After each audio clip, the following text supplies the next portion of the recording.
fluoride as well as other toxins from the drinking water that they serve their customers. You'd be surprised that it's a small percentage that really appreciate it, but the ones that do understand what fluoride does to you, they are ecstatic. They love seeing that. Sodium fluoride is a chemical byproduct of aluminum, phosphate, cement, steel, and nuclear weapons manufacturing. It reduces IQ, impairs memory and learning. It has shown to poison kidney function. It causes bone disease as well as reduced thyroid activity and is a proven cause of cancer. Well, not only is it bad for humans, it's also bad for animals of all kinds as well. I just don't understand why fluoride needs to be in the water to begin with. I do not think it belongs in our water supply. I said it's for promoting like tooth health, oral hygiene and stuff like that. It's supposed to be good for your teeth. Anything in the water supply doesn't sound like something that I'd be for. So if I know something's being put into a water supply that doesn't necessarily have to be there, I'd rather it not be there. Back in elementary school, they made you like gargle that stuff and like wash your mouth out with it. But I just remember it made me sick every time I had it. So it's like, I don't know if it needs to be in my water. I think it's just awful. I don't think anything should be added to the water supply that doesn't need to be added. And it just sounds scary.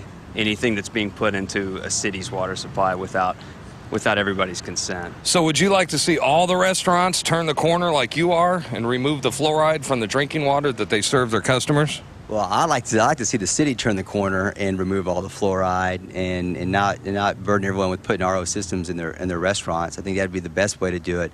But I think that we can get the word out by doing that, and I would love to see more restaurants do that. Well, you know, a lot of advocates are starting to educate people, and more people are becoming aware of the dangers of sodium fluoride. In fact, right down the street, Hop Dotties they've made a conscious decision to remove the sodium fluoride from the drinking water that they serve their customers. What do you think about that? I think it's great. I actually go over there quite a bit. I appreciate it, yeah. I don't want, if they can filter out anything, the more filtration of the water, the better. I think it's great that they're standing by something they believe in. I'd like it if a lot more businesses started to do that. They actually spent the money to take it out of their own water supply. I think that's pretty cool. They don't need to spend money to take it out. It just needs to not be there to begin with. I'd like it personally if Austin stopped putting the fluoride in the water altogether. The majority of people we talk to on the street flat out don't approve of sodium fluoride being added to their water, which is why we applaud individual activists and activist groups like the Fluoride Action Network, who stand in the way of fluoridating public water supplies. And thanks to restaurants like Hop Dotties playing a role in the health of their customers and their community. I'm Darren McBreen for InfoWars Nightly News. Alex, back to you. All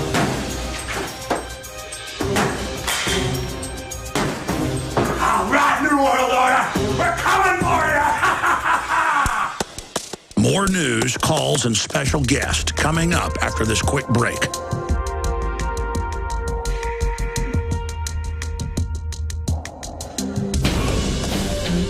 We now take you live to the Central Texas Command Center in the heart of the resistance. You're listening to The Alex Jones Show.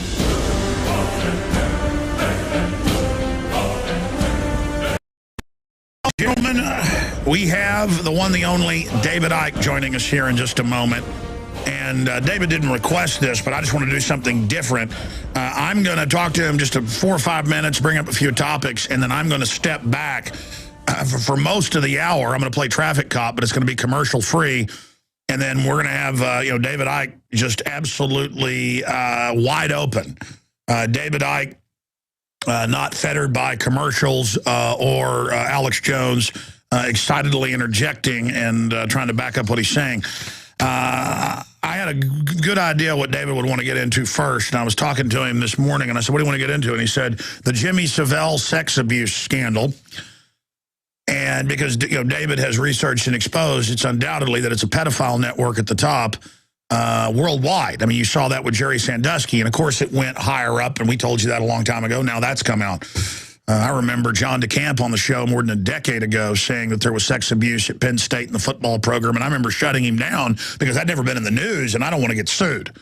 And you've had all the cases in Europe where You know, they find little kids dead in dungeons, and it turns out judges and people are running it. We had the Texas Youth Commission here in Texas where they would have the judges and police go in and have sex with the little kids in the CPS and also in the juvenile halls, and that got all swept under the rug. I mean, these are really creepy people. I mean, beyond creepy, and this is their world. They admit the CPS are in this country 7 times more likely to sexually abuse children than any other group, 5 times more likely to physically abuse them. You can look those numbers up. They put 2/3 of the kids plus on psychotropic drugs, 7 on average.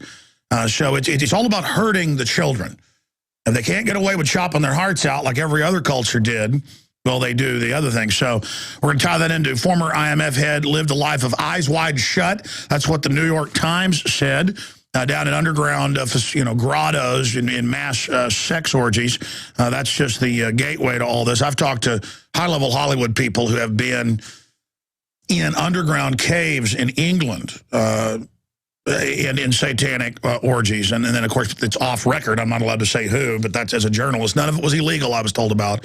It wasn't, it was adults. But that's just the gateway into all of this. We're going to be going over all of that. And I said I'd cover this Wednesday and then Thursday, never did. Later, we'll talk to David, because he'll be with us an hour and a half, graciously. Meet Mansa Musa, the richest human being in all history, but number 2 of the Rothschilds. That was London Independent, and it's a big list, the 26 richest people in history. And actually a pretty accurate list from my research. So we're going to be going over that and talking about Iran.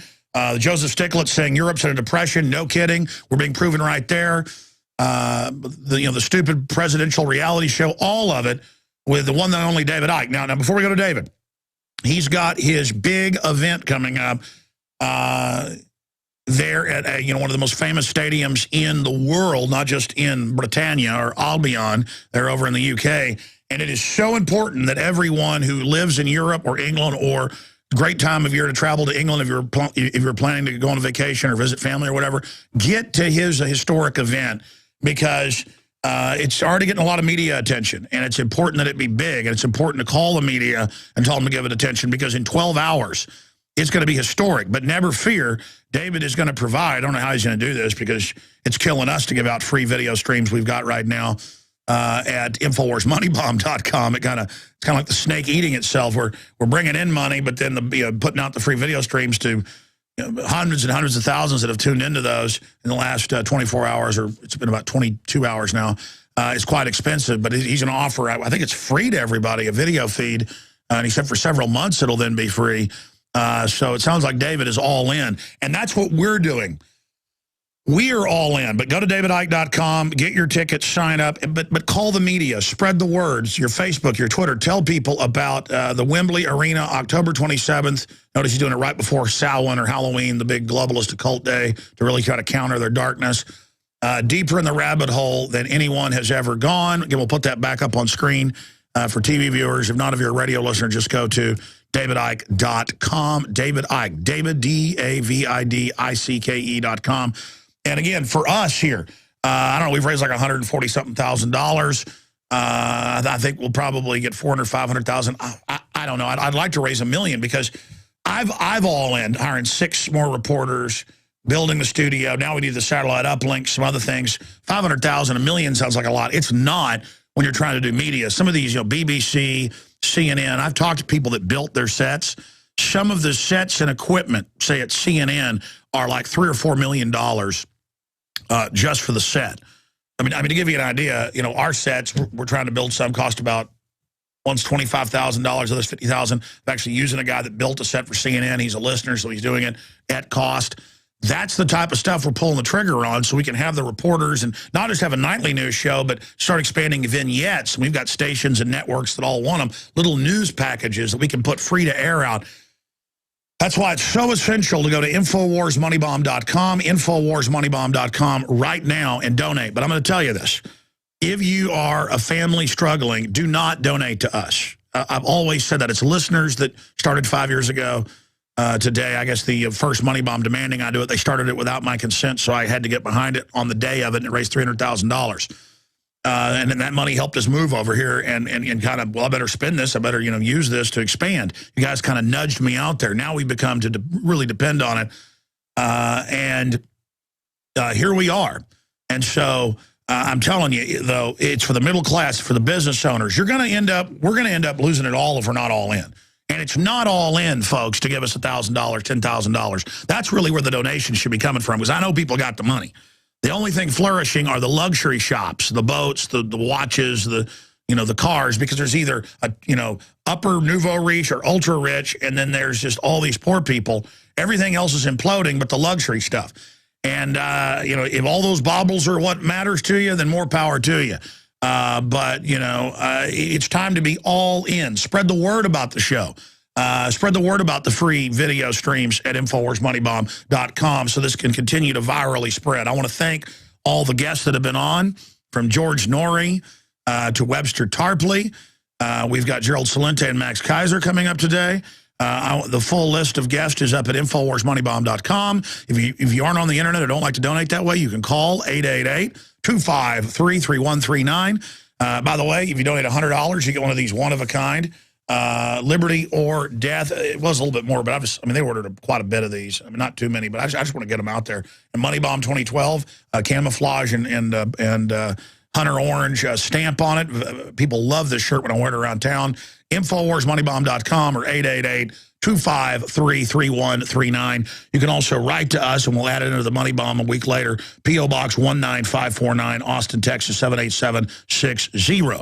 All right. Without further ado, again, I want to thank everybody. I want to thank all the guests. I want to thank David Icke. I want to tell you, go to davidicke.com and get behind what he's doing. And, David, before we get into the big pedophile scandals, the war, the economy, all of that, and I'm just going to step back and, maybe nudge you to cover a few of those points if you get focused on just one area. But up front, spend a few minutes telling us about the Wembley event and why it's so important. I know why it's so important, but in your own words, why is it so important?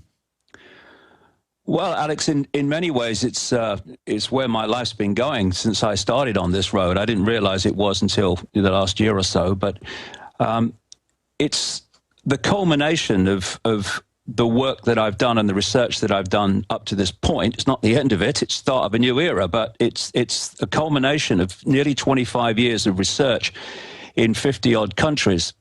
And I wanted to get a large number of people together to make a statement to not just the mainstream media, but mainstream society, that something's changing. I can remember not that long ago when the number of people that were coming to my events was in hundreds. And not long before that, it was you could be counting them on two hands. I've talked in Chicago to 8 people. And in those lonely years of the 1990s, when no one really wanted to know about this in any kind of numbers. And now, thousands of people are coming to the Wembley Arena next Saturday, and there'll be thousands of more watching around the world. And what I'm going to do is connect an absolute massive number of dots, because I guess, what my contribution to all this over the years has been to take apparently unconnected people, historical events, modern events, everything from food additives to Fukushima to some far-out stuff from mainstream society's point of view, and fit the dots together, because you can only see the picture as you can only see a jigsaw puzzle picture when the pieces are in place. You can see a jigsaw puzzle all over the table or over the floor, and you can pick up an individual piece and this is interesting. It's a nice shape. There's some nice colors. That's interesting in and of itself. But you put it together with the other pieces, and the true relevance of that one piece when connected to all the others is seen with crystal clarity. And that's what I'm going to do over an event. The event's going to last 12 hours. I'm going to be talking for about 9.5 with about 1,500 images and videos, and there'll be music and everything. But it's the dot connecting that's vital. The first 2.5 hours, where I'm talking about the nature of reality, the reality that we're experiencing, is absolutely vital. because I would suggest I could, talk a bit about that in this hour you've given me. But it's absolutely vital to understand the nature of the reality that we're experiencing, because without that, we cannot even begin to understand the true nature and depth of the conspiracy and the manipulation that we are being subjected to hour by hour. Because at the core of the core of the core of those who are at the center of these networks that are behind that, they understand what the nature of reality is. They understand how we interact with it. They understand how we manifest our sense of perception and our sense of daily reality.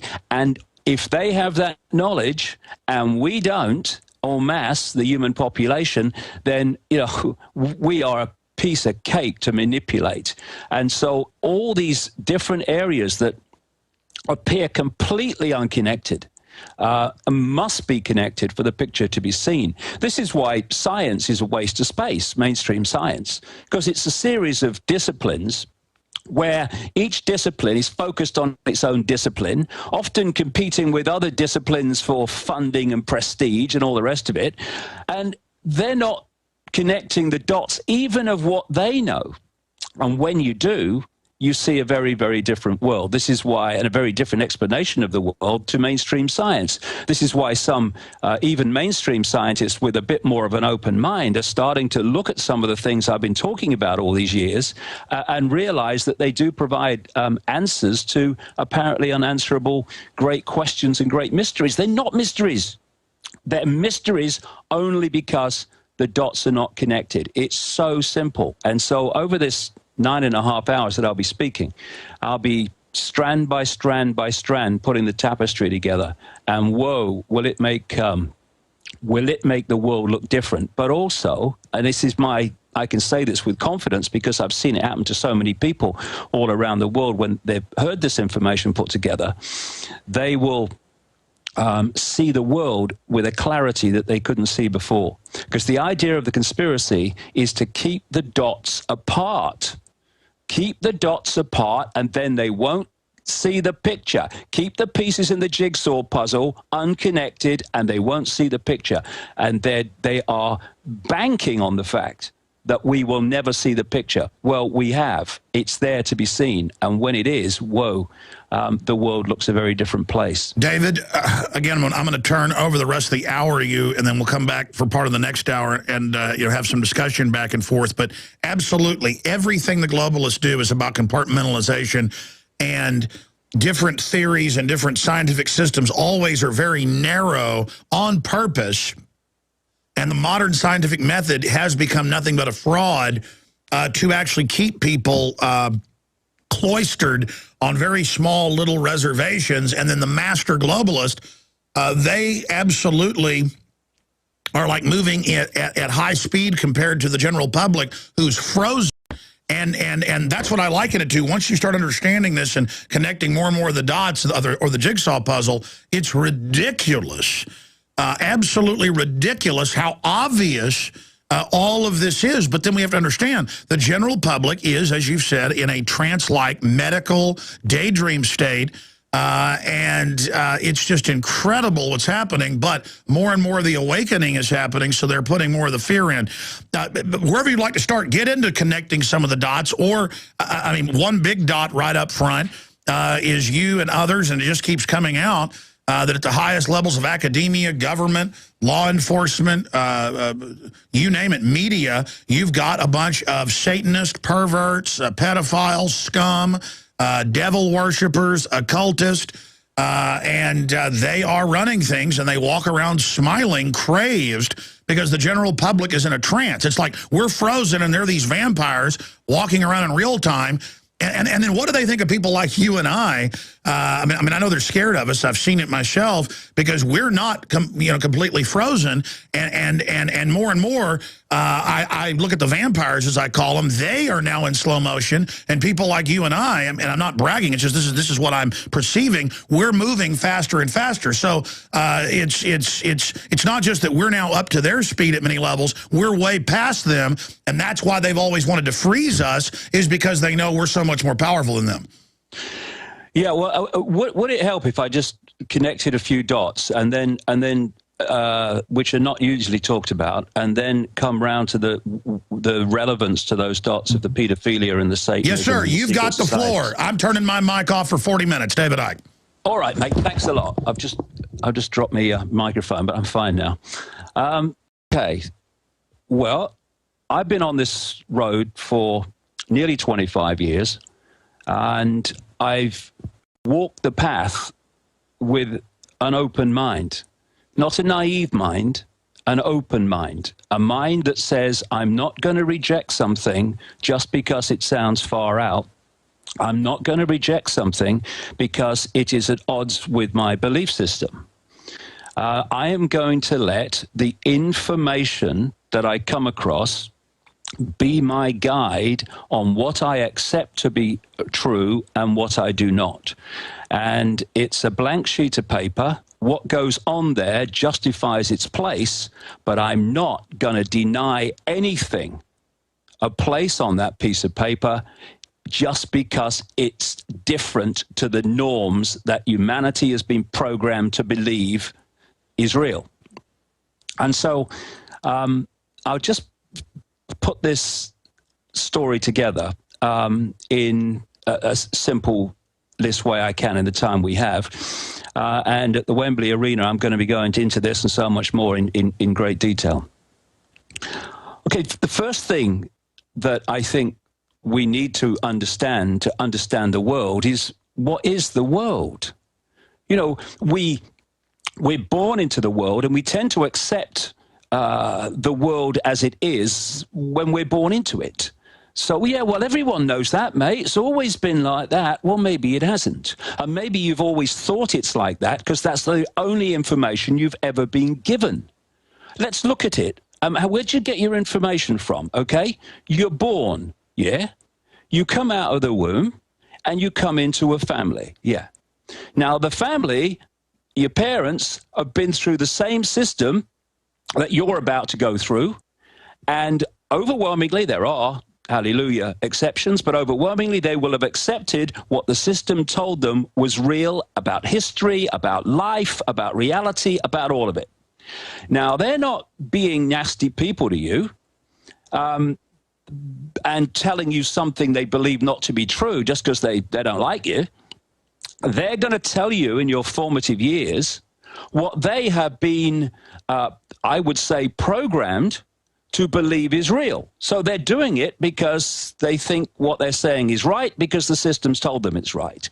You then go into school, and you go through the smaller schools and the bigger schools, and then into college and university.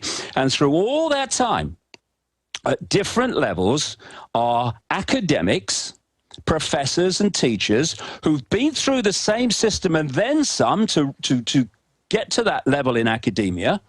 And therefore, they have taken on the same belief systems that the system has told them is real, be it science, be it academia, be it medicine, whatever. And now through your life, your young life, all those people, system software, are going to then tell you what is right, based on what they believe is right and what the curriculum has told them is right, and they have to follow the curriculum. If you accept that version of reality and you've got a good memory, you can be very good at passing exams, and the system will reward you then. It will say, oh, yes, here's a degree, and oh, Johnny's done ever so good at school. How has he done well at school? Well, he's told the system what it told him to believe, and he repeated it, and the system loves that. Yeah. What happens if you challenge the system? Well, the authority figure, the teacher, all the rest of it is jumping in straight away. You know, you conform in the education system because it's programming you and preparing you to conform for the rest of your adult life. So where I'm going with this initially is, where do we get these belief systems from that we then take on for the rest of our lives is real, and then anyone like me who challenges that, sometimes majorly challenges it, he's got to be mad or crazy or something. No. I've just not accepted the system's version of events. And by system, I mean religious version of events, I mean science version of events, all of it. I've let the blank sheet of paper be my guide on what I believe based on the information justifying itself there. And when you do that and you erase what the system's told you, and you don't let the system's version of events be a constant 24/7 censor for anything outside of it, then the world looks a very different place, and your mind can now move. It's no longer in the prison cell of conformity. It's moving, it's expanding, it's getting insights, it's seeing things it didn't see before. And I found it very interesting that in 1984, in George Orwell's book, he made the point about history. And to summarize, he was basically saying, if you control history, you control the present. Because if you can manipulate and distort and outright lie about where we've come from, what we call history, then you are going to give people a totally distorted view of where they are, because they're going to see where they are as the culmination of where we've come from. So hijacking history has been fundamentally important. You look at the detailed evidence of the background, the Rockefellers and all these people hijacked the writing of history. So that blank sheet of paper I'm talking about also has history erased from it on the basis of what the system's version of history is, and history has to earn its place on the paper by evidence, by credible evidence, not by the system's version of events that we have to follow. And understanding history is fundamental to understanding where we are and what's going on and what's really behind this global conspiracy. So let me go through a story which I will back up with evidence at Wembley and in massive evidence in my books. First of all, we need to, like I say, understand or appreciate the basics of the reality we're experiencing, even before we can understand the historical part of it. We look in the mirror and we think that we're looking at a body and the body is us. We look around the world and we think it's all very solid and all the rest of it. It's not solid. The world's not solid. You look at quantum physics and it will show you the world's not solid. It's supposed to be made up of atoms. This is what this solid desk is supposed to be, made up of atoms. Anyone seen it inside of an atom? It has no solidity whatsoever. You know, someone rightly said that if you take an atom to be the size of a cathedral, then the nucleus of the atom will be about the size of a 10-cent piece.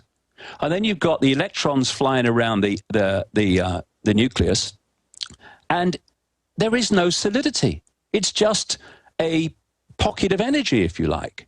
So how can the world be solid when it's made, we're told, of atoms that have no solidity? That's crazy. This is why what's happened with quantum physics, where they've shown this to be the case, that basically, if you look at it, the rest of mainstream science just goes on in its disciplines as if quantum physics doesn't exist. Well, I know the world's not solid, but it's going to be a lot of problem for all our belief system in science if we accept that it's not solid. So we'll carry on as if it is. You know, that's exactly what's happened. It's crazy. And thus, when you look deeper at it, the world is not solid. It is like I call it the cosmic internet. If you look at a room, you're sitting in a room and they've got the wireless internet. Okay, where is it? You can't see it. I tell you this, if you didn't have a computer to tune into that wireless internet and pull that information onto the screen as a reality, then people would ridicule anyone that said, in this room, there's a wireless internet. It's a whole information field that can be accessed anywhere on the planet. You're mad. I can't see it. Well, there is a cosmic internet, which is based on the same basic principles. And it's an energetic field and fields of information. And we, through the human form, is a biological computer, are picking up and tuning in to that information field, and we're bringing it in to what we call the world, the solid world. You can look at the internet on a computer screen, going from website to website and website, and things can look very, very solid. But what you're looking at is simply decoded information, nothing else. People say, tell me about the internet. Well, it's graphics and pictures and text on a screen. Well, yes, it is, but only on the screen.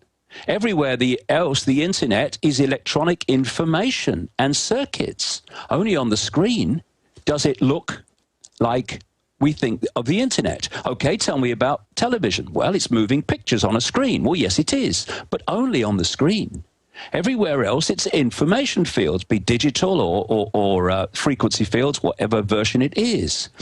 And the only place that this world that we think is outside of us and we think is so solid, the only place it exists is on our screen, which is inside the brain, inside the genetic structure of the body.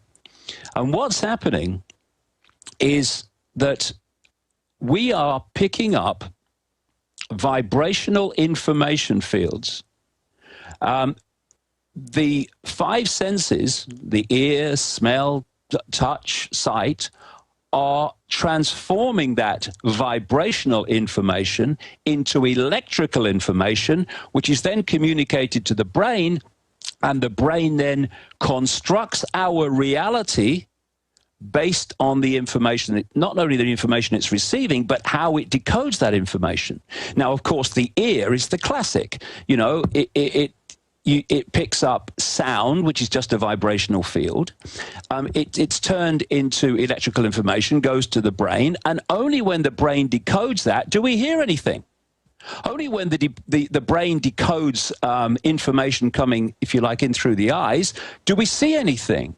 You know, in hospitals, they have pain treatments where they stop the signal going from the point of the pain, say in the knee or something, to the brain. And thus they don't feel pain. Why? Because we only feel pain when the brain has decoded the information transmitted to it from the point of the pain. You know, you can smash something on someone on the knee, but you only say ouch when the brain's decoded the information communicated to it. Now we're looking at a very, very different reality, and these conspirators know this system, and therefore they have become expert at manipulating it. So people are receiving this vibrational information through the eyes, through the ears, and through touch and all the rest of it, and the brain is constructing reality. Now, what if you knew how to manipulate the brain's decoding system by putting in belief systems, and thus you were manipulating people's brains to decode the reality that you want them to decode? Not possible? Well, anyone been to a hypnotist's stage show? I've been to a number in my research and watch what goes on. What is happening? The hypnotist is putting a belief system into the brain, mind of the stooge on the stage. The person next to them is naked when they're not. There's an elephant in the audience. They're in a band or something.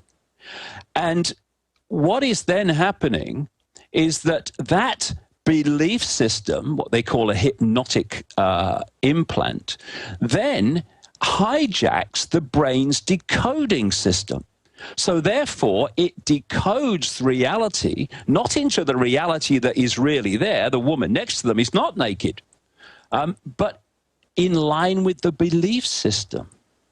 And thus, the stadium on which humanity individually and collectively is mass controlled is not physically, it's by imposing and manipulating the way we individually and collectively decode reality. That's it. Now, if you, and there are many reasons for this, of course, but this is a key one, if you feed young children drugs and additives in sodas and all this crap in food with the young, for obvious reasons, they're the generation, the next generation they really want to control in this new world order, then you are chemically destabilizing, distorting, and rewiring the brain.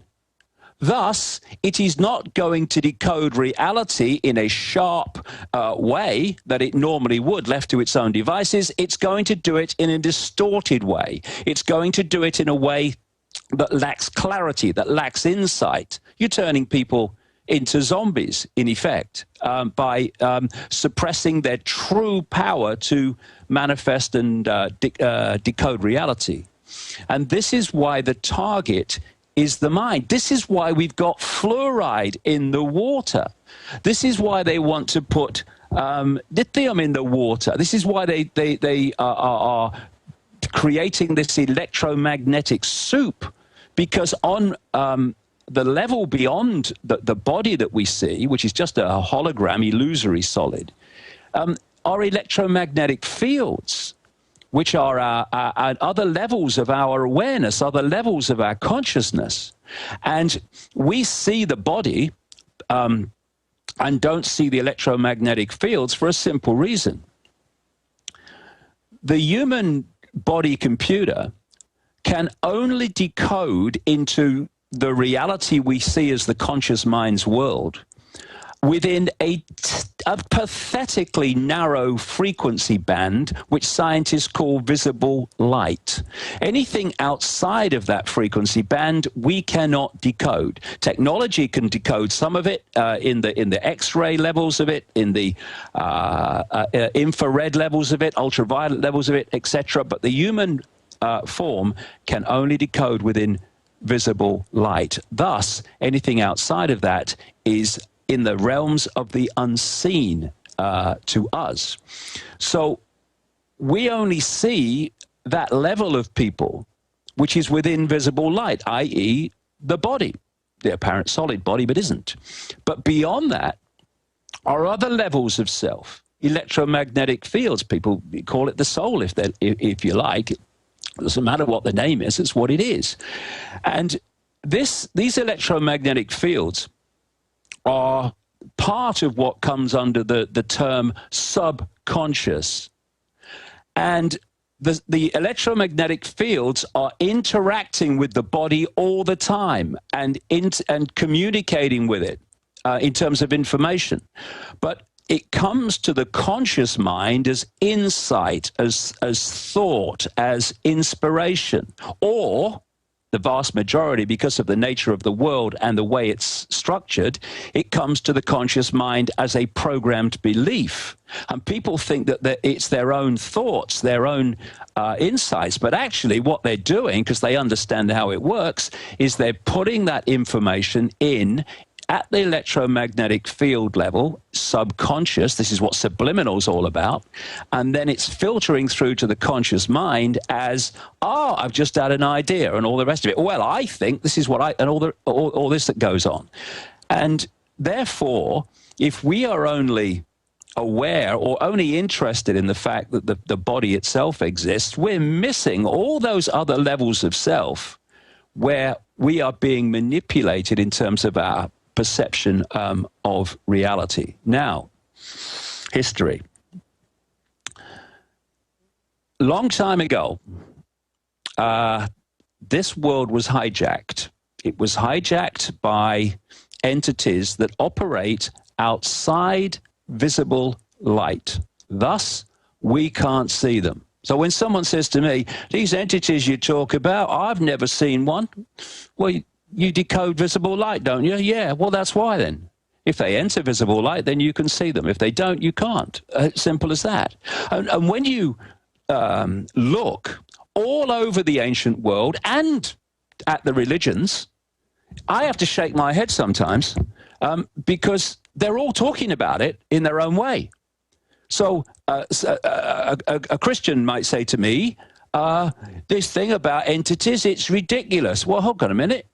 What about your demons? And then a Muslim might say to me, oh, this stuff about what you're saying about entities, it's ridiculous. Oh, really? What about your jinn? What about the Anunnaki from ancient Mesopotamia? What about the Chitahuri, that is the name given to them by the Zulus in southern Africa? What about the Archons, the name given to them by the Gnostics 2,000 years ago and more, that ran the great library at Alexandria, which was destroyed by the Roman Church to get rid of all that greater knowledge? 500,000 scrolls were in that place around 400 AD, around that kind of period and before. And thus, when you again connect the dots, you realize that these different religions and different ancient cultures all have different names for the same thing. Now, what are the common themes that are talked about? Well, there are many, but one of them is that these entities are mind parasites. They manipulate people's sense of reality by accessing and connecting to them at the electromagnetic field level. This is what we call possession. This ancient theme, right up to present day, of possession, possessing your mental and emotional faculties, taking you over. They don't take the body over directly because the body's operating in visible light, which is not their reality. It's not the frequency range they overwhelmingly operate on. The mind parasites, the possession takes place by locking into us at the electromagnetic field level and deeper, and through that, they take over the conscious mind's perception of reality. What else do they say about these entities? They say that one word sums them up: deceivers, deception, and that they invert things. They turn things on their heads. Well, look at our society. Everything's upside down. There's a quote by a guy called Michael Elner that I used to use years ago, which said brilliantly, when you look at human society, just look at us. Everything is backwards. Everything is upside down. Doctors destroy health, lawyers destroy justice, universities destroy knowledge, governments destroy freedom, the major media destroys information, and religions destroy spirituality. Not entirely, but overwhelmingly, I would suggest, whichever one it is. And thus, that could not describe the kind of world that these entities are said by these various sources to have created better. Everything is inverted. Look at Satanism. What do? They invert the cross. They invert the five-pointed star.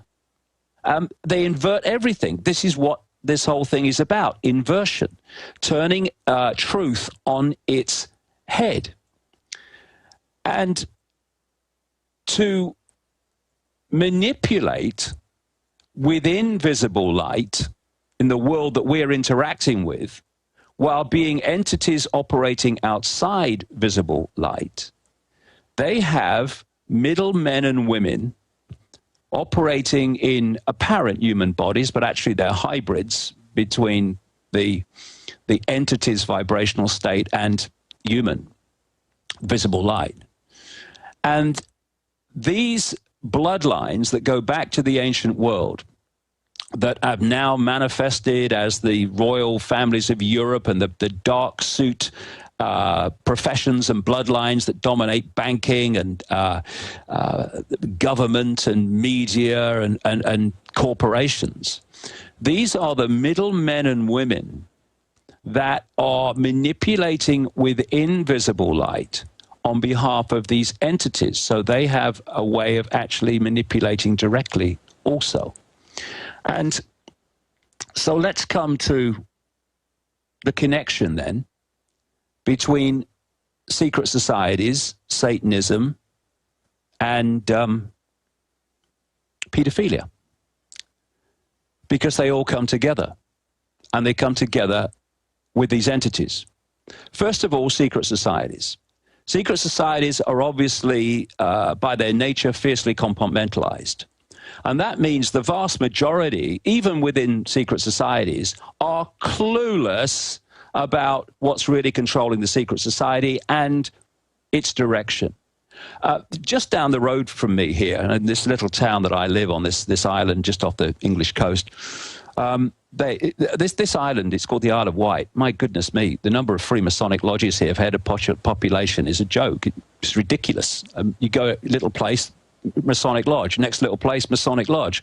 Anyway, during the summer, the one down the road from me has an open day. An open day, because they want to say we're open, you know. So I went along. They're a bit surprised to see me, but I went along. And I questioned them, you know, politely and nicely about their symbols and what they meant and what their history was. Clueless about what the secret society they have been. One of them for 30 years he's actually all about. And some of them came to a talk I did on the Isle of Wight a few weeks later, and were rather taken aback when I explained what the symbols really mean. They had not a clue.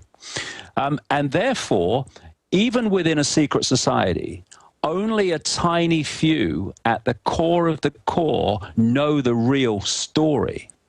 And the real story is that these entities exist and that they are the force behind the scenes that is manipulating human affairs. You get to the real, the bigger, more exclusive secret societies, you get to people like the Jesuits and Opus Dei and the Knights Templar and what I call Rothschild Zionism, which at its core is a secret society controlled by the Rothschilds. All the rest is detail and cover. And you will have a lot more understanding, and at the core, total understanding of what the real force behind this is. So the secret societies are to keep compartmentalized from the public the real story. So then we come to Satanism. Well, what is Satanism? Satanism is worship of these entities. You know, and it's when they do human sacrifices, these entities outside of visible light, but connecting into on the electromagnetic field level, they are stealing and feeding off the energy of terror that that is released in these rituals. They are systematically done and built up and built up and built up. This is why today these people are doing the same rituals they did in Babylon and the ancient world, because there's a certain sequence that creates a certain outcome. And what they want in the victim is absolute terror.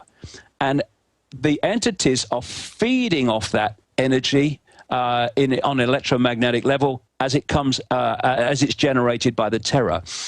And also, that terror puts an adrenaline, a particular adrenaline in the blood, and that's what the Satanists within visible light, within the ritual, actually are drinking.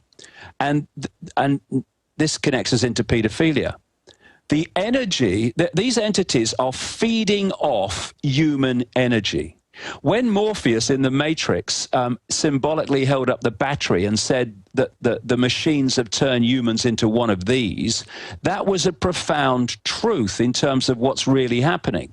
They feed off our energy. Now, everything has a frequency. And if you have a frequency yourself, a frequency range, you can only absorb energy in that frequency range. Otherwise, it passes through you, never the twain shall meet, just like radio stations can share the same space but not interfere with each other. And their frequency range resonates to the same frequency range as what I call low vibrational human emotion: fear, anxiety, hatred, terror. All these things are within that frequency range. So the more that humans can be manipulated to generate fear, anxiety, my goodness me, how many excuses are we given for it? The more energy they are absorbing. But this brings us round to pedophilia, which also connects into the same thing. Because the energy these entities want more than anything else is the energy of children before puberty. You know, we see puberty as a hormonal change, and in this visible light holographic realm, it is. But actually, the hormonal change is just a visible light level expression of a vibrational information change going on at the deeper energetic levels of the child. And they want the child's energy before that change takes place. It's a particular purity to them. And thus, when we look back into history and we see this common theme of sacrificing young virgins to the gods, young virgins was simply code for children, and the gods was code for these entities operating outside of visible light and our ability to see them, though they can enter briefly, and that's when some people have some strange experiences. And so what's happening is that the pedophiles are possessed people. They're possessed at the electromagnetic level, and what is stimulated within them, and in some of these bloodlines is absolutely genetic as well, is an obsession and an addiction to sex with children. Why? Because when the person is having sex with the child, the entity, the possessing entity, is using the pedophile as merely a conduit to draw off that child's energy, to draw off that child's life force.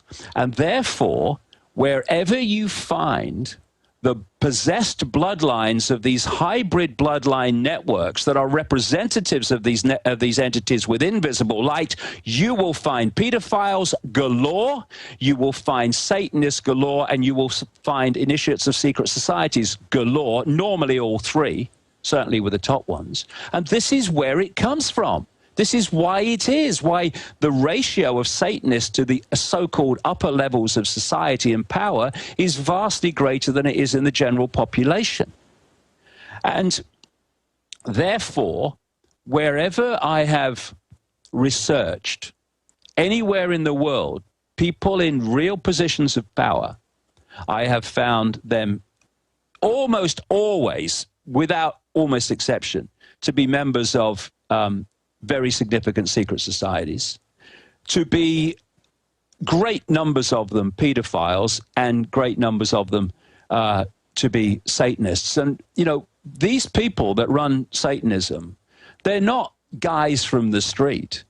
There was a guy called David Berkowitz, the son of Sam Killer in New York, who, when he went to jail for it, started a series of correspondence with a Christian minister, in which he held his hand up and said, yes, I did it, but I was a front for a satanic coven cult.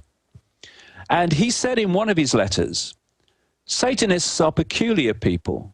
They aren't ignorant peasants or semi-literate natives. Rather, their ranks are filled with doctors, lawyers, businessmen, and basically highly responsible citizens. They are not a careless group or are apt to make mistakes, but they are secretive and bonded together by a common need and desire to mete out havoc on society. It was Aleister Crowley who said, I want blasphemy, murder, rape, revolution, anything bad. What comes from blasphemy, murder, rape, revolution, anything bad? Low vibrational human energy, which these entities can feed off. This is why the society has been structured to generate that energy all the time. A war, imagine a war.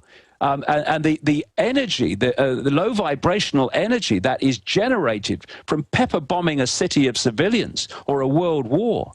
And there was a Swiss banker who last year told a Russian magazine, a magazine called Noviden, he was talking about Satanists in banking. And he said, these people are corrupt, sick in their minds, so sick they are full of vices, and those vices are kept under wraps on their orders. Many are into Satanism. When you go to some banks, you see these satanistic symbols, like in the Rothschild Bank in Zurich. These people are controlled by blackmail because of the weaknesses they have. They have to follow orders, or they will be exposed, they will be destroyed, even killed. So if we take... and so much more comes from this, which I'll go into in Wembley to explain the world that we're living in and why they do what they do. But if we take this situation that Alex mentioned earlier about this story in Britain relating to a man called Jimmy Savile. For people around the world who will not have come across him, Jimmy Savile was said to be a national treasure in Britain. He was one of the first people in the late 50s, very much more into the 60s, who became one of this new genre in entertainment called a disc jockey. And he, you know, in the swinging 60s in Britain, he would play the records, he would be on the television and the radio and all the rest of it. And then he became well known for working for charities and running marathons for charity and working as a porter voluntarily in hospitals and raising money for other hospitals. And then he died in 2011, given a hero's kind of funeral and all the rest of it. And then a few weeks ago, about 2 weeks ago, pretty much out of the blue, really, independent television in Britain produced a documentary in which they talked to a series of women who had been sexually abused by Savile when they were underage years ago. And what this did was trigger a massive number of other people to come forward, because at last they thought, oh, someone's going to believe me now at last. And they've come forward, and the police have said they've got something like 340 leads on this whole affair the last time I saw it. Well, I can tell him this, because I knew about Savile back in the late 1990s. They can double a number, triple it, multiply it, or whatever they like, before they've got anywhere near the number of victims of this guy. How I came across it was, in the late 1990s, I went to a meeting of a few people at the House of Lords in London, the Houses of Parliament. A bit strange to be invited there. Anyway, we were in this little room, and there was 2 or 3 members of the House of Lords there and 1 or 2 other people. And I thought, what am I doing here? Anyway, people started discussing things. And there was a lady there that kept saying some very interesting things about Princess Diana. This is not long after she was killed in Paris. We're talking probably late 1997, maybe into 98. And at the end of this little meeting, I said to this lady, that's very interesting what you're saying about Diana. How do you know that? And she told me that she had a friend who had been a close friend, and he acknowledged as such, I found out later in the media, as a close friend, for 9 years before they fell out. And this lady at the House of Lords, who was not connected to the House of Lords, she was just a person that was there for that meeting. She said, I think she'll talk to you. So a few weeks later, she arrives, both of them arrive on this island where I live, and I talked to this lady that she brought to see me at length, got it all down on tape, and talked to her again at another point. And what she was telling me was the horrors that Diana went through when she was pulled into the royal family for no other reason than genetics, to produce the heir in because the reason that these royal and aristocratic and major dark suit bloodlines are obsessed with genetics is because they're trying to hold, by interbreeding with each other, this hybrid genetic structure of these hybrids that are representing these entities with invisible light. If they start breeding outside of this hybrid network, then that hybrid nature is diluted very quickly. This is where interbreeding between royal families and interbreeding between banking families and all that stuff actually comes from, the blue bloods. And anyway, they wanted the Spencer genes from Diana and the Windsor genes to come together for various reasons, which they've got with this guy, Prince William.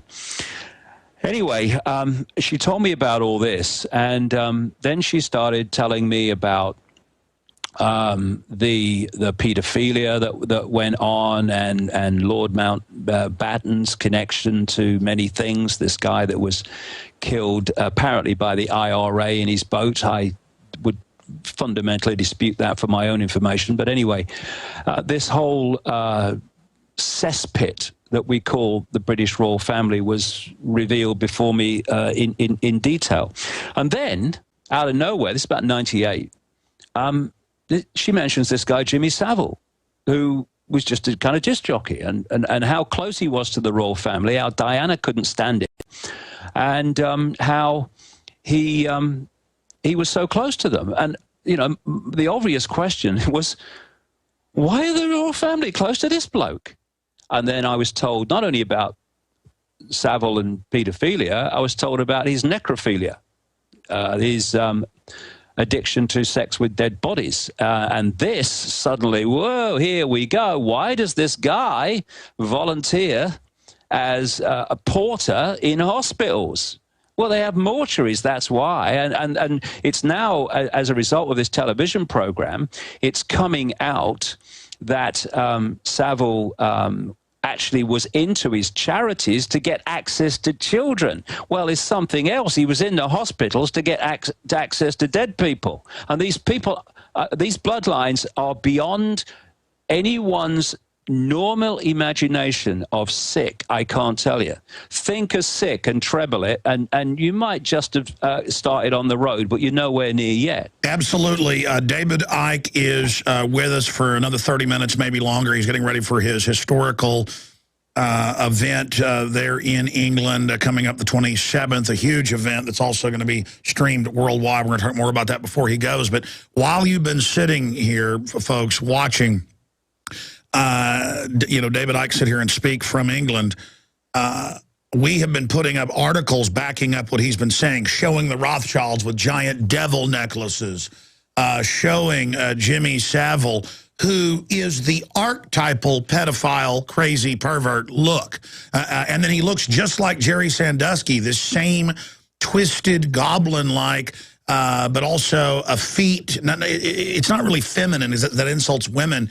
And then when I've been at CPS hearings battling for families, I've seen the judges when the mother cries and they've done nothing and they're handing the children over to, you know, perverts. I've seen them feed demonically. That's how I described it 15 years ago, back when I didn't even understand a lot of the stuff David Icke talks about and thought he was out in left field. I would describe it as vampiric feeding, the pain, the tasering, the death, telling us torture's good, on the news, telling us secret arrest. The Army's own report admitting the Army was ordered to hire jail guards who'd been fired and that they would then rape the children in front of their parents. I mean, this is what came out. This is what went on in Abu Ghraib with battery acid. I can't even say it on air. They would take large objects, put acid on it, and then torture 3-, 4-, and 5-year-old children. And then, of course, the videos were swapped around Congress. They called it an investigation, and Bush reportedly would spend quite a bit of time. It came out the White House had files of the torture. And so they're just mainlining this. And it's true. I mean, whether it is entities or not, they might as well be demons. The 3- and 4-dimensional electrochemical map the brain is creating, well, I mean, you know, that is a demonic entity one way or another. These are demons. And then I remember you talking about this. You've gone and had rallies in London. You've gone to Scotland. You've gone to other areas where they're arresting people that are exposing this. And, I mean, it's come out in every city, in every major town, because they're not all powerful, that, you know, little kids dead in dungeons, you know, all over Europe.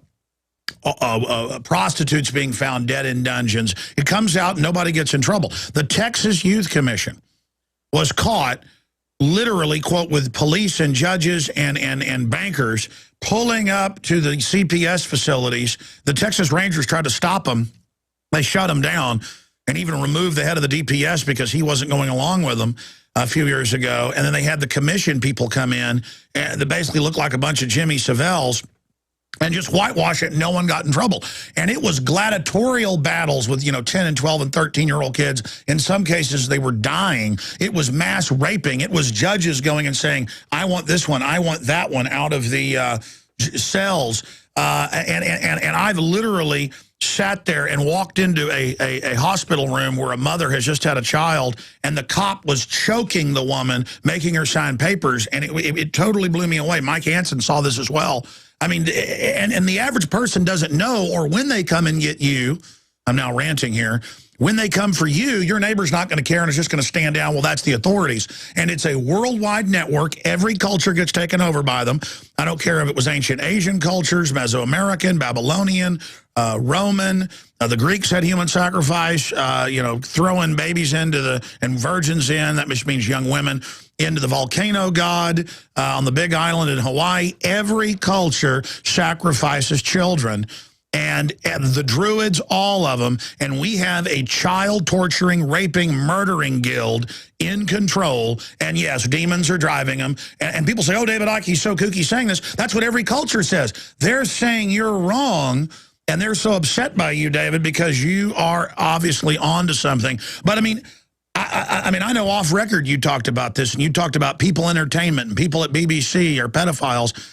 And you've had rallies exposing it, and now it's all coming out, and it's in the news that this guy hung out with the royals. And let's put his image up. I mean, talk about a demon. And then I'll put back up Jerry Sandusky with his little fangs.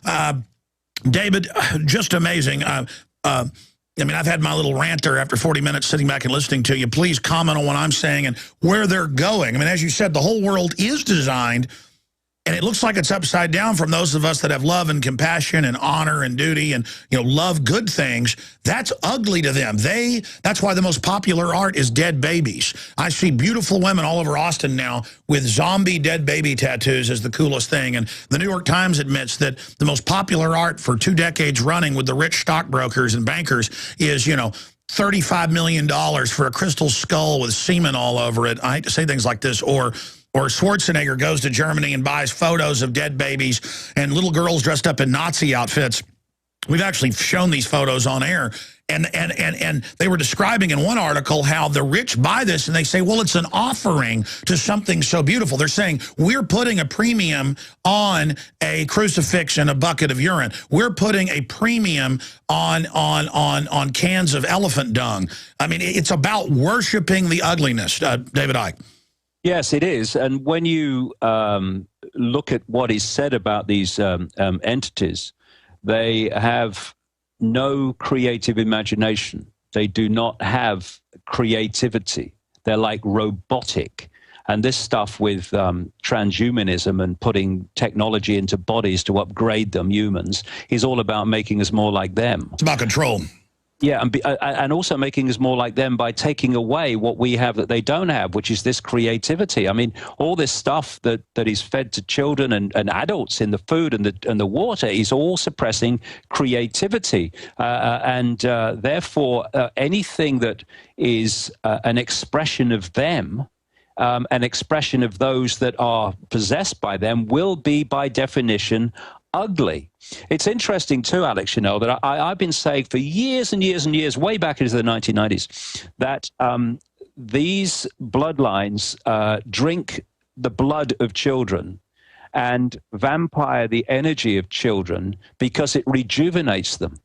And this is why so many of them live so long. It's also they get treatment we don't get in general population. But this is a big part of why some of these people, a lot of these people, live so long. I mean, look, Queen Mother, 102, Queen currently 86, Prince Philip currently 91, David Rockefeller 97, Father George Bush 88, Henry Kissinger 89, and there's a story that I saw this very day, where researchers are saying that in experiments on mice, they found that older mice are rejuvenated by being infused with blood from young mice. Vampires, vampire mice.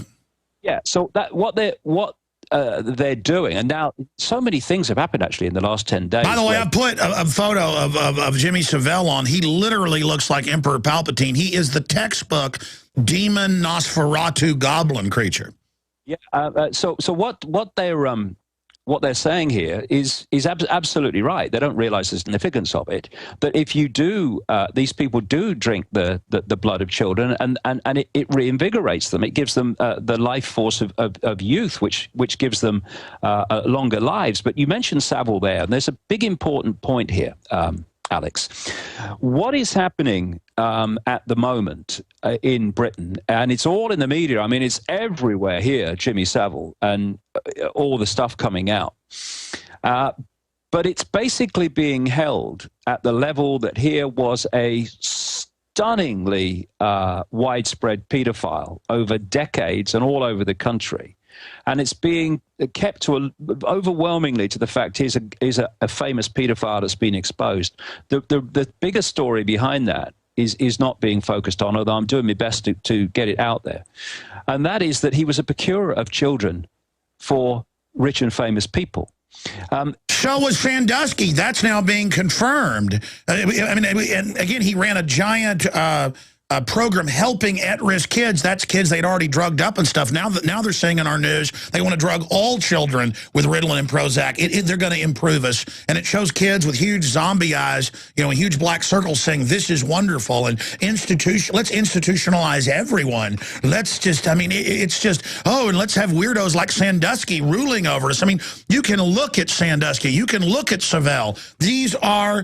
Their bodies are manifesting the demonic entity, the parasite entity that's literally attached to their cerebellum.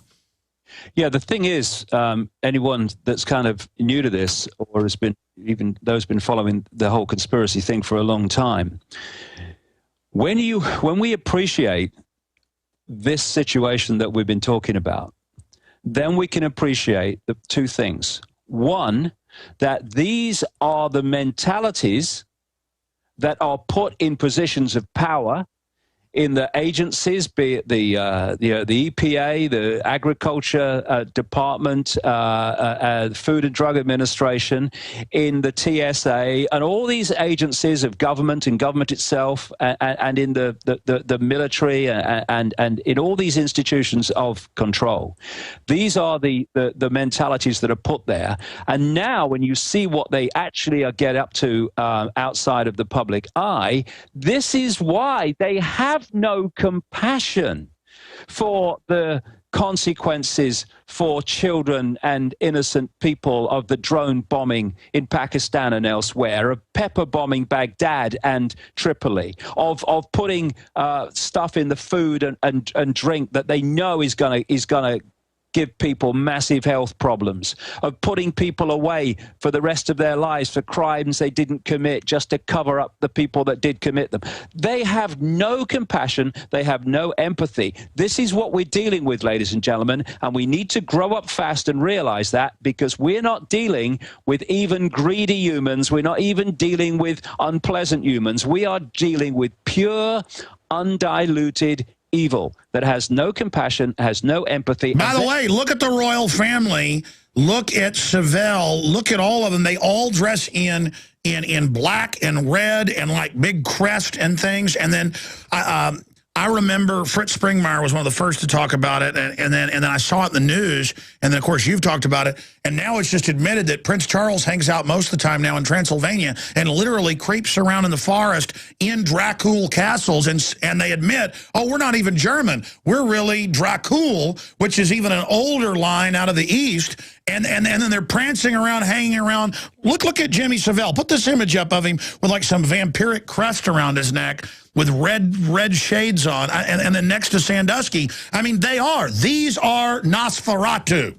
These are undead. That is what they are. I've been around them. I've been at the CPS courts, and I'm a strong man fighting for these families, but I literally couldn't do it anymore because I was watching them suck the energy out of the crying families. The more innocent, the better.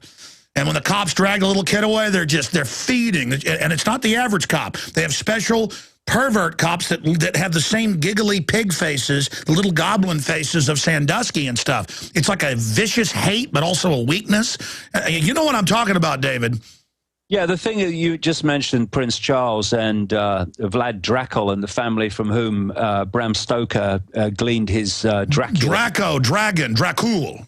Exactly, and it was all related to reptilian imagery, and they were members of an elite order going back to ancient Egypt, probably further, called the Order of the Dragon, its short name anyway.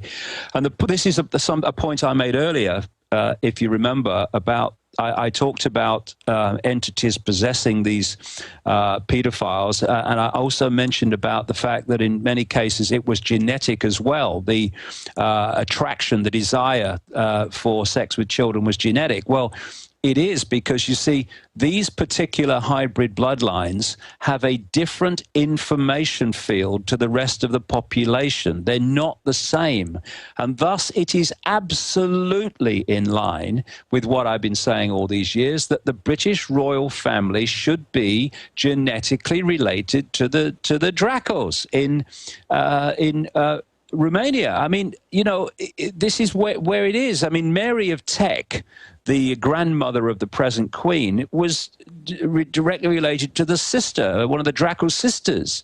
And so... Wait a minute. It came out, even in the Daily Mail last year, that just in the last 100 years, the royals were eating body parts of people, and they have the groom of the stool that saves in these underground things all of their excrement that is basically worshipped. I mean, that's what they've built. Giant palaces, under them people worshiping their crap. If people, and they're going to, but if people, when people realize who the British royal family really are, who the Bush family really are, who the Rockefellers really are, who the Rothschilds really are, and all these people, they are going to be beyond shocked. But going on for the Savile story, the procurer of children part of his whole deal is very, very important, because around the media and people in general in Britain at the moment, they're saying, how come there were people reporting him to the police and nothing was done? How come that he worked at the BBC all those years, and people in management who were given rumours about him and what have you, and what he was doing on BBC premises, by the way, some of it, but he was left alone. It's because as he said in various newspaper interviews and television interviews over the years, I'm untouchable. I can do anything I want. Nothing can stop me doing what I want. Why? Because these procurers of children, they go two ways. One, they procure children and they're safe. They're not going to talk out and reveal what's going on. They are left alone. The others, who they appear at some point to these people not to be safe, maybe this guy might blab, well, they disappear and they're no longer with us. But the Saviles know how to play the game. And he said in an interview with Esquire magazine, he was talking about the royal family and why he was so close to the royal family. And he said, the thing is, I get things done and I work deep cover. I've known the royal family for 1 million years, he said. So once you've got these rings and you've got the procurer, then his back is the back of the rich and famous. So they put these people into the judiciary, into law enforcement, into media ownership, into banking, into government, and therefore everyone watches everyone's backs. And that's why Savile got away with it so long, not because he was just a paedophile, but because he was procuring people for children for these rich and famous people who were watching his back for him. And I mentioned another guy, Alex, in a book called The Biggest Secret. The first edition came out in 1998. And his name was Edward Heath. He was Prime Minister of Britain from 1970 to 74. And I named him in that book as a Satanist, a child killer, and a pedophile. This man was beyond... And let me just stop you. I know we'd privately, talked about some of this, and I've read a lot of your books, but had you already named Savile before this came out?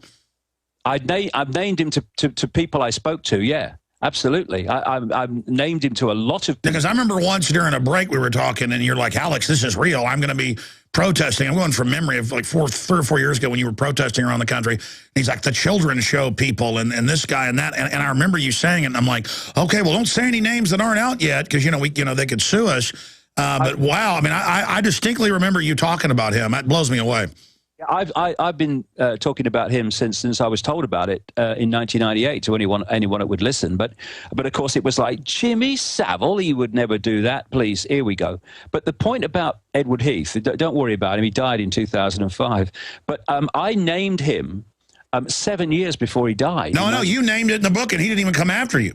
He didn't. But what's interesting is the connections are now starting to be made between Jimmy Savile and Edward Heath because of Savile providing children for Edward Heath. And there's another connection, which is this children's home in the Channel Islands on Jersey, which is only 9 miles by 5, which came out a few years ago, and some genuine policemen were on the case, and they got kicked off because they were getting too close to the big names involved. Same with the genuine policeman that started off investigating the Mark Dutroux child murder and paedophile case in Belgium that was getting too close. They got rid of him as well.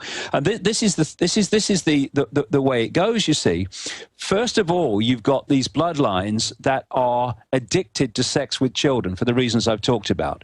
They then need procurers of children to provide an endless line of children for them, and the procurers need children. And this is why these networks invariably are always seeking and often succeed in hijacking and taking over children's homes all over the country and all over the world. Of course, the Boys Town in Nebraska is a classic example of a place where so much of this stuff has been reported to go on, well, people like John W. DeCamp. But the situation in Jersey at the children's home, we had Heath and people like Louis Lord Mountbatten connected by some researchers to a scandal at a boys' home called Kincora in Belfast. We had the same in a series of North Wales children's homes. But what happens is when it comes out, they put the safe people in to, quote, investigate it. And, of course, they might get a few of the small fry, but never the big people. And where this, Alex, then comes in to the bigger picture of the political direction of the world is this, and he's a wonderful example. Here you have a Satanist, a pedophile, and a serial, and I mean serial child killer, and he was the man, more than anyone else, through his political career, which goes way back into the 50s, 60s, who orchestrated Britain's entry into what is now the European Union. It was him as Prime Minister in 1972-73 that signed Britain into this now fascist organization, the European Union. Because, you see, he may have well done it because he was one of them and agreed with it. That may well have been the case with Heath. But once you've got these people, these pedophiles, in positions of power, and you in the shadows know that because you're involved with it, well, Mr. Heath or Mr. whoever, this is going to be your policy on foreign affairs. This is going to be your policy on finance, etc., etc. Oh, you don't fancy that? Oh, well, I've got a list of those children. This is how it works. Blackmail as a result of all this, which brings about this new world order by people pushing it on through political legislation because of the consequences of not pushing it on for them, is massively important in the way that this whole thing is orchestrated globally. Wow, David Icke is our guest, and this has been an incredibly powerful interview. I know he's got to go in about 15 minutes or so. It might twist his arm, but he's got a big day with media getting ready for his huge event. I just want to pause and talk about your event again for listeners that are joining us as part of this 48-hour fundraising event we're doing at InfoWarsMoneyBomb.com. I'd like to thank everyone that has been donating, whether it's $5 or $1,000. 100% of the Money Bomb money will go directly towards the satellite uplinks, some expensive equipment we need. This will allow us, just in the next 6 months or so, to start getting the uplinks in place, dialing them in. You have to choose them just right to decide where you want to hit, free to air, so many other systems that we're putting in. It's all technical and complex, but the point is, I am all in this fight against the globalists because it's a fact that Sandusky did all that, and it's come out that he was supplying them to other people through an at-risk children's program. And it is a fact that I have battled these globalists, and you know when you're walking down the street if somebody looks creepy and acts creepy and something's wrong with them. And when you get around globalists, when you get around groups of them, when I infiltrated Bohemian Grove or when I've gone and confronted them, they all revel in their ugliness and revel in the fact that they love degenerate, gross stuff. That those of us that just like a nice, sunrise, beautiful trees, the ocean. I never get sick of it. I never get sick of, breakfast tacos, just the simple pleasures. Got one right here. I mean, I just never get sick of my wife. I just never get sick of just the normal good stuff. And other stuff is just creepy and gross to me. It's kind of like I don't like porta potties.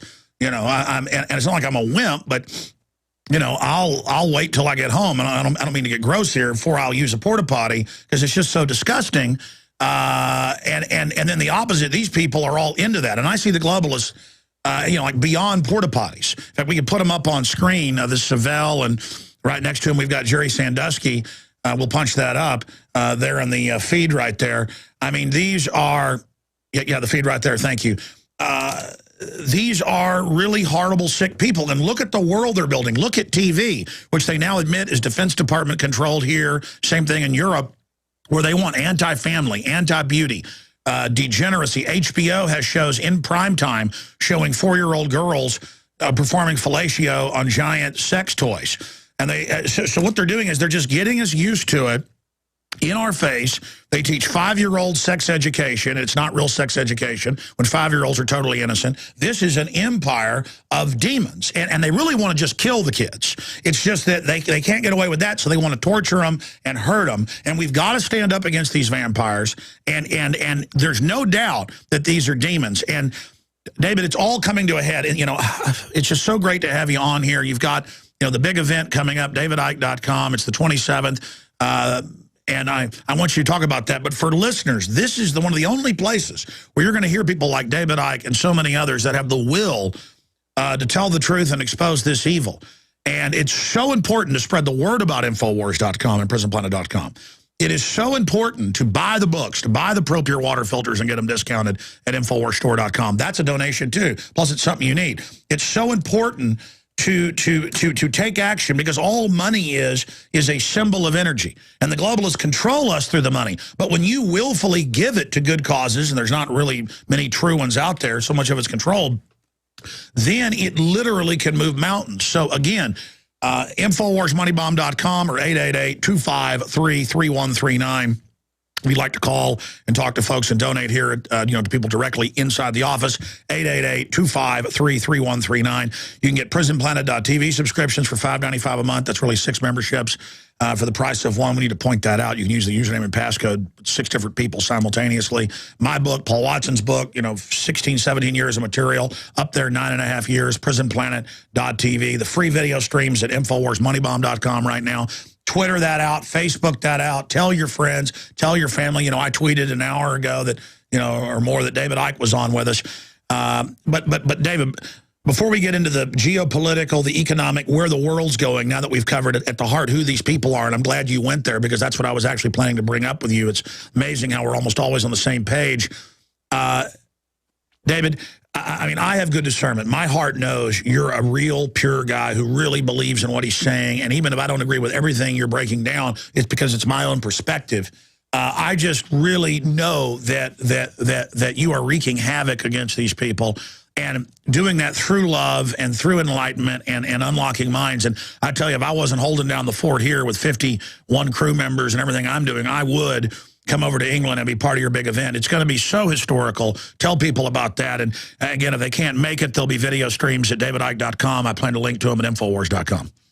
Yeah, what I've talked about, and I've been on now for just over about an hour and a half, just about, is scratch the surface.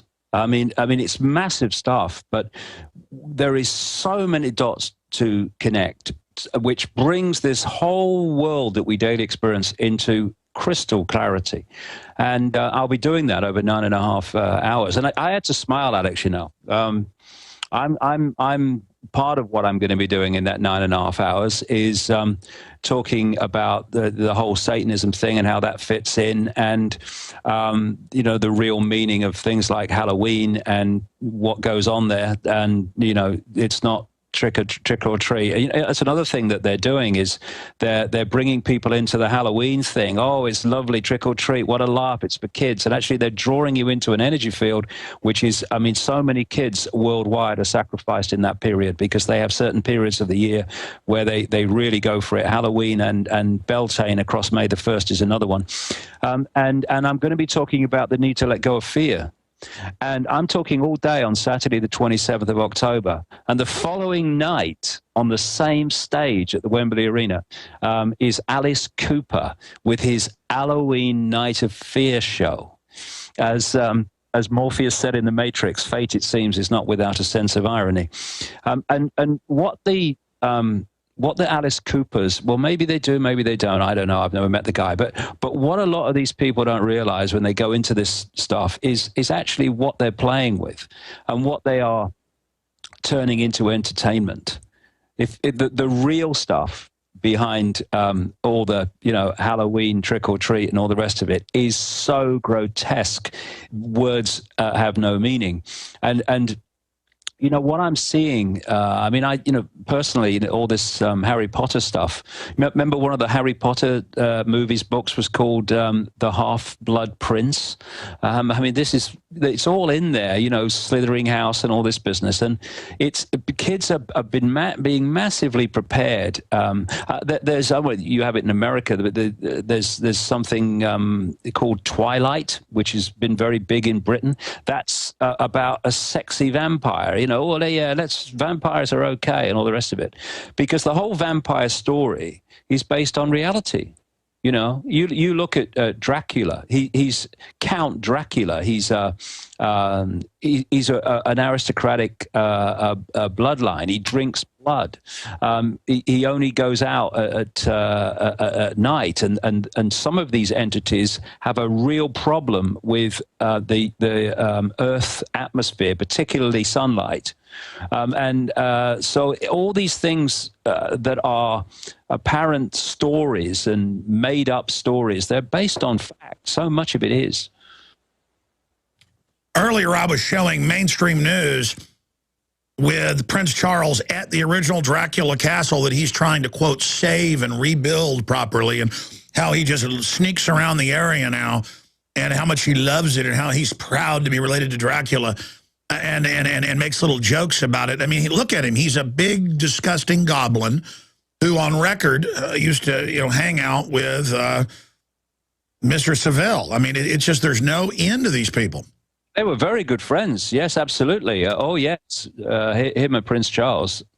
In fact, it's actually come out. In fact, Savile said it himself. This is how close Savile was to the royal family, Alex. He was brought in as an intermediary to try to find some agreement between Diana and Charles before their marriage broke up. The guy's a disc jockey. What's going on? You don't get in to that level of the royal family unless you're into what they're into. Interesting. I don't know if I mentioned this earlier. Well, it just came out. All the time they find dead bodies on different pieces of land, dead kids, you name it. I mean, but it's always just in the back of the news now. Yeah, I don't know if I mentioned earlier that Savile said in his own words that the man that brought him into the royal family was Lord Louis Mountbatten, who, we're talking paedophilia again.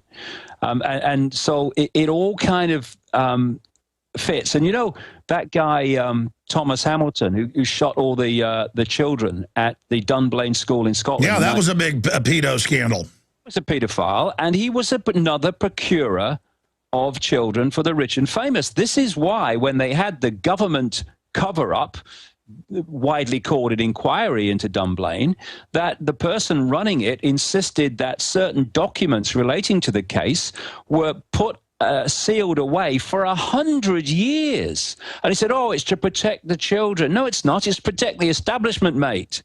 I cannot, after nearly 25 years of this, I cannot express to people and stress to people more powerfully that Satanism, pedophilia is absolutely two of the, they're interconnected anyway, different expressions of the same thing in so many ways. They are in so many ways the cement, along with some other things, that hold the whole deal together. Wow. Well, David, we know you've got to go very, very soon here. I mean, tell me if you've got to go. If not, we'll keep you a little bit more, because I really want to get your take on, the Nobel Prize-winning economist going, yeah, it's a global depression based around Europe. The aircraft carriers lining up around Iran. For the first time, they've taken press TV now off the Iranian TV in Europe. I see that as a big sign. There's been a lot of saber rattling before. TSA, even top psychologists say this is pedophile training, where they now take your little 2-year-old away. Now they take them to the private room and take their diapers off. They have all these TV stars and people getting upset, when they actually go in their pants. But now Ben Affleck, who flies on private jets, said, quote, "I think it's great they're grabbing people's, DICKs." I mean, it's all about just, we're going to touch you, we're going to take you away, we're going to line you up, we're going to come in your house, we're going to watch you on camera. Yeah, we're dialing in on your iPhones and watch you in your house. Yeah, the government-issued laptops. The school kids are watching you. Big deal. Yeah, the NSA's watching you. Yeah, we're torturing people. Yeah, we're putting GMO in your food. Yeah, we're forcibly shooting kids up at schools all over the country, even though it's illegal to give people shots without parental consent. Yeah, we're just going to do it. And you know what? There are Army manuals that say re-education camp. And you know what? It's all, I mean, they're just like going, yeah, you're going to think you're going to wake up? Oh, yeah? And I think they just want to just bring it all out in the open now. Why is that? Is that because of weakness or strength, David Icke? Well, just very quickly, given what we've been talking about today, one major aspect of the full body scanners and the invasive pat downs of children is just making it the norm and getting kids and parents used to it.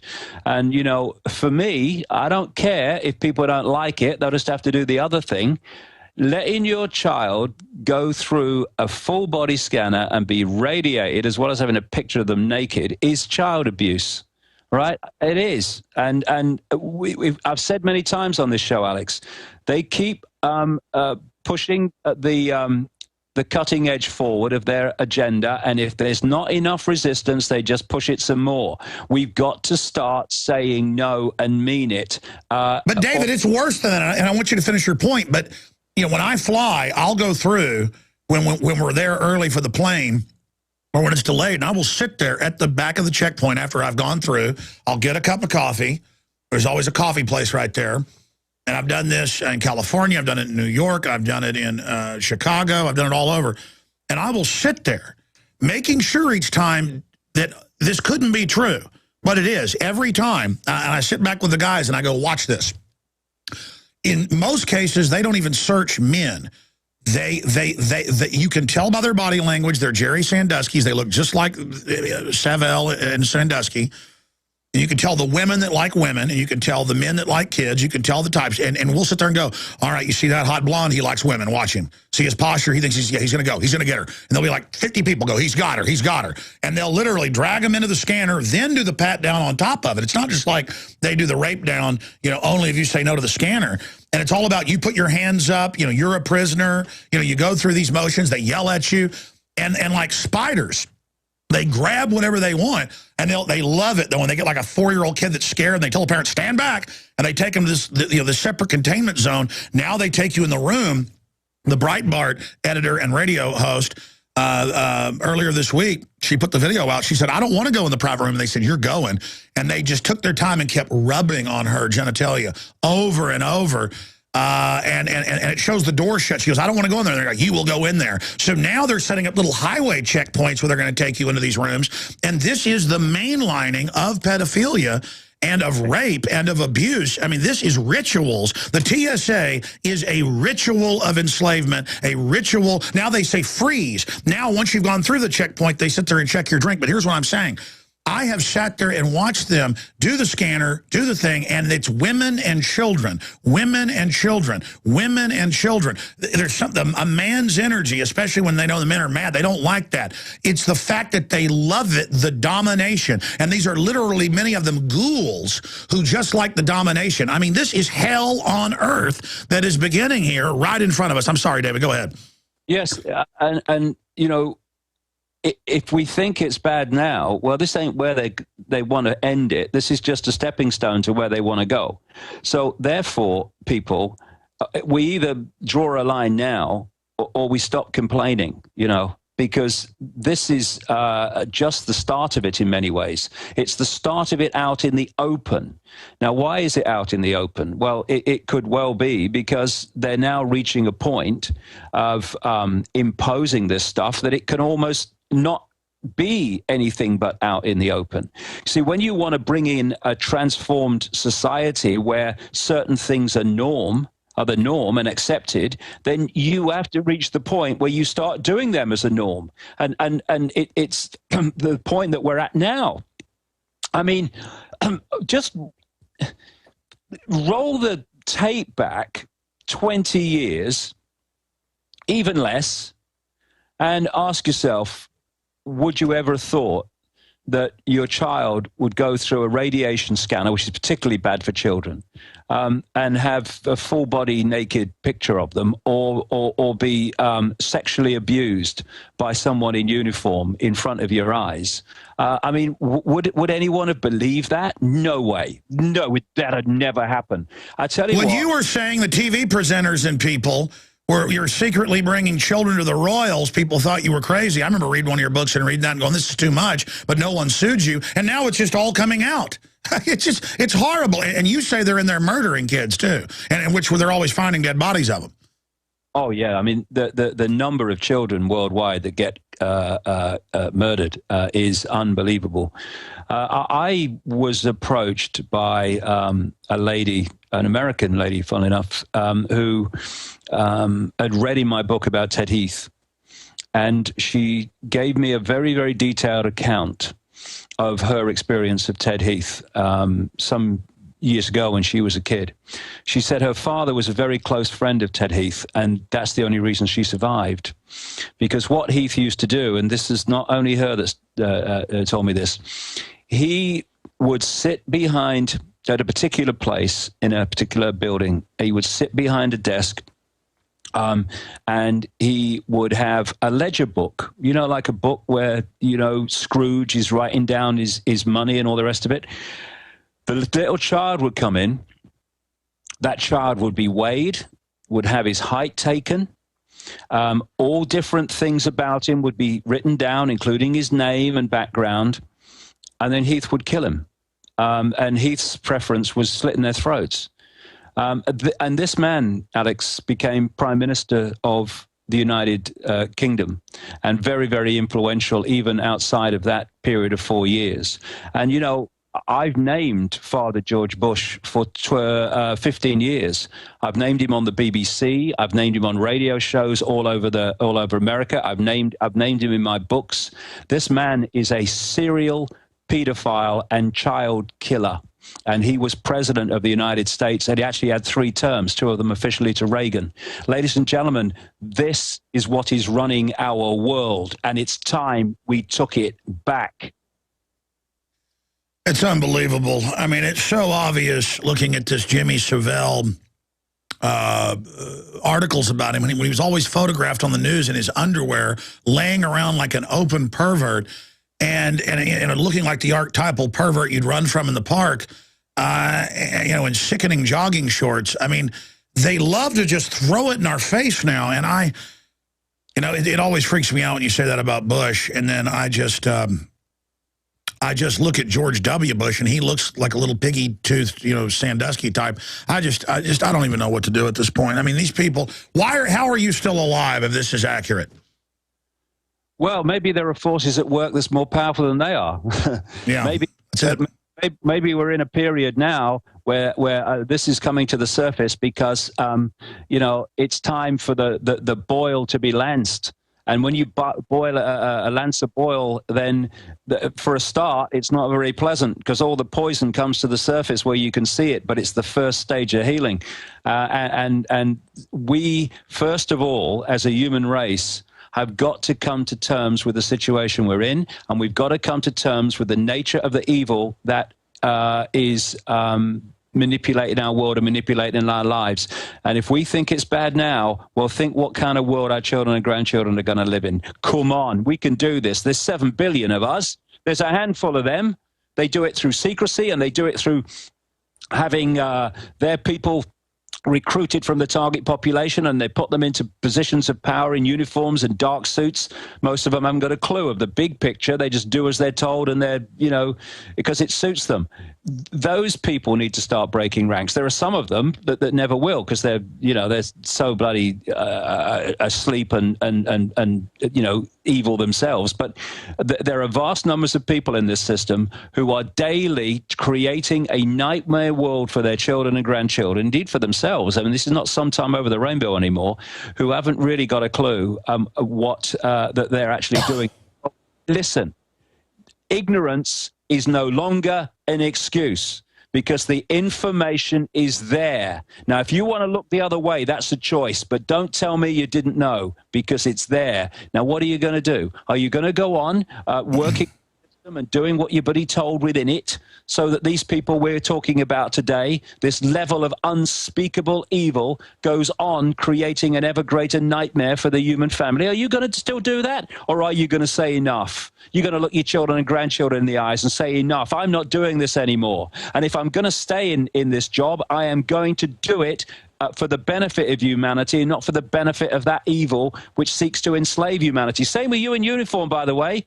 You guys, you troops, you're fighting and killing others in overseas wars with your computer games at the Creech Air Force Base in bloody Nevada, and in Libya and Iraq and Afghanistan, killing and being killed. You are doing it for the very people I am talking about today. You're right. Unbelievable. I was just thinking, when you talked about these royal bloodlines, Wake it up.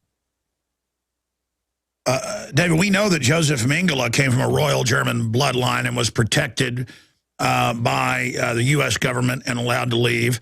And he would take, on record, children out every week and give them chocolates, driving them out in a Mercedes with the SS, and then would get out with a Luger and shoot 4 or 5 of them at a time with the gun. I mean, and then you were talking about your reports of that other individual doing similar things. I mean, but we're like, that's crazy. But every culture, the elites, I mean, some of the Transylvanian royalty, some of the women bathed in the blood of babies. That's mainline history. I mean, these people, you could say they're inbred, and so they've got inbred psychopaths, so it makes a total sadist demon, or you could say they're possessed. Whatever it is, that's what they are. And the ones that are real big-time bloodline, they absolutely are the former. And then there are others that get possessed who are the latter. But the Rothschilds and the Royals and all these people, they're absolutely the former. They are genetically evil because of the bloodline and the information field, which is dictating their sense of perception and reality. And it's something to come to terms with, but we need to come to terms with it. We need to get out of denial and start to recognize what we're dealing with. And then we can have the information on which we can do something about it once we know what we're dealing with. Because if we don't know what we're dealing with, then there's no way that we can do anything about it, obviously, because we don't know what to do, because we don't know what we're dealing with.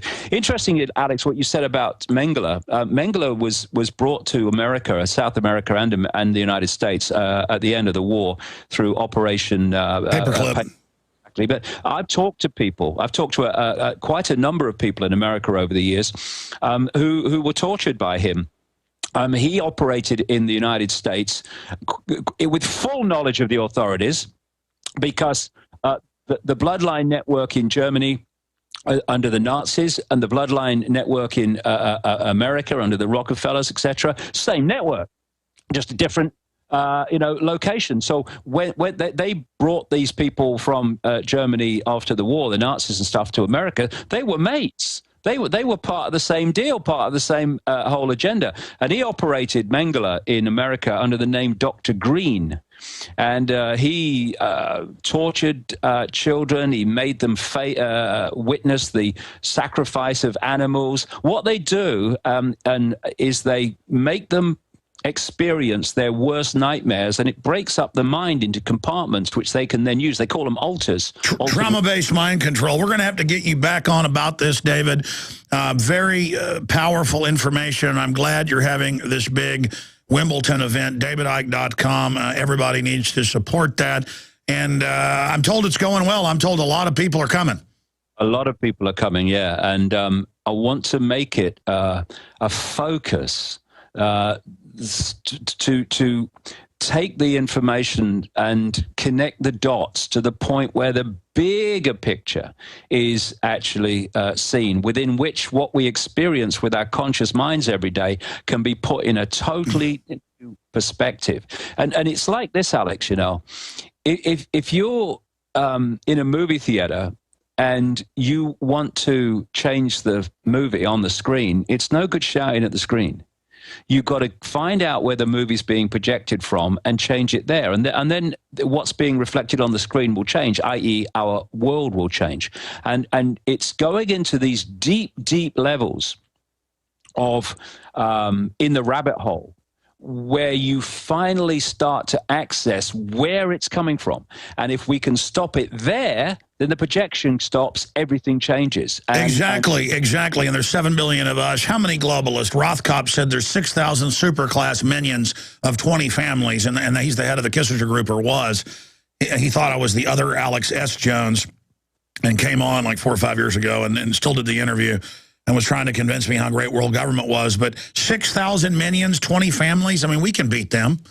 Yeah, this is why they've had to work so hard to divide and rule the target population. They've done it by playing religions off against each other, political persuasions off against each other, races off against each other, countries off against each other, cultures off against each other, even football teams off against each other in places like Europe, football fans off against each other. Anything that can divide and rule the target population is good for more compartmentalization. davidicke.com. David, we're going to play a video here before we go back and come back with Gerald Celente, folks. It's the 24-hour, 48-hour InfoWarsMoneyBomb.com transmission. Please donate at InfoWarsMoneyBomb.com if you think this type of information is important. You realize how rare it is to even have a forum, period, to cover this, much less this big. And the courage that David Icke and my crew and everybody else has. Please donate. Please support us. InfoWarsMoneyBomb.com so we can build a bigger, more powerful weapon system to fire the truth at the enemy. David Icke, look forward to watching your event and then having you on in the aftermath. After it, I'd like to talk to you here while this video plays and talk to you about just one item. But thank you so much for your courage, David. And the world is a much better place because you're in it. Well, it's very kind of you, mate. You just do your best, and tomorrow you do your best even more. That's all you can do, and then what happens, happens. But come on, we can do this. We can, and we've got to be all in. The enemy is all in. We've got to be all in. Okay, we're going to be back in about 10 minutes with Gerald Celente, and that's David Icke of davidicke.com. I'm Alex Jones of InfoWarsMoneyBomb.com. Once a year, please support it. Be part of history.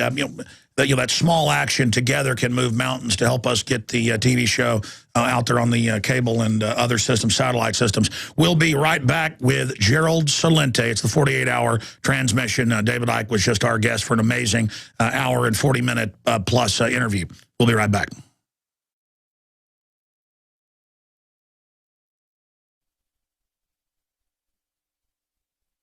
$0.10 for some lemonade, guys. 2 more? Yeah. Perfect. Thank you so much for your